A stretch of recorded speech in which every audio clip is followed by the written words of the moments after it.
sabar itu ada 3 tingkatan. Tingkatan pertama itu sabar menghadapi ujian.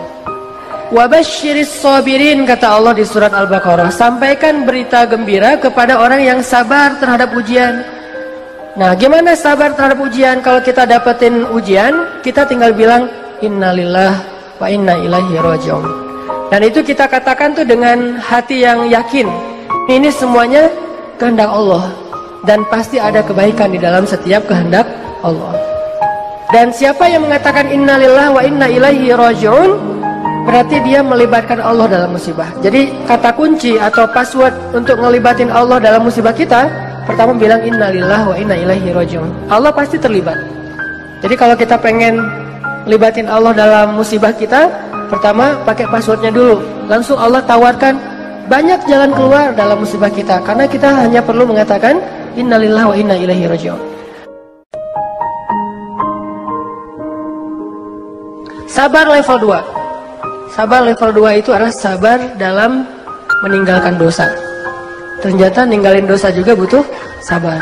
Sabar untuk nggak ngelakuin dosa, walaupun mungkin dosa itu udah biasalah, orang lain juga ngelakuin yang kayak gitu.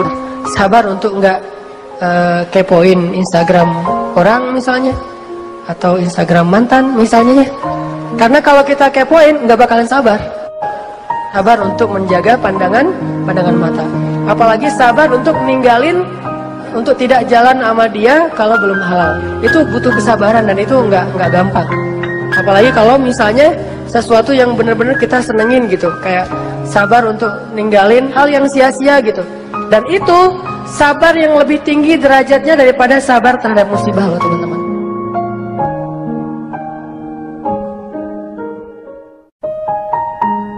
Sabar level 3 itu adalah sabar dalam beribadah.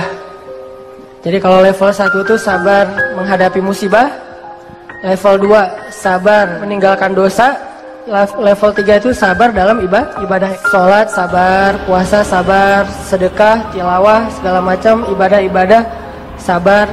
Ini sabar yang paling tinggi nih. Tapi 3 sabar ini bukan pilihan teman-teman. Kalau misalnya kita, saya mah yang level 3 aja, yang sabar ibadah, tapi kalau musibah ngeluh, kalau dosa belum bisa ninggalin, berarti belum sempurna sabarnya.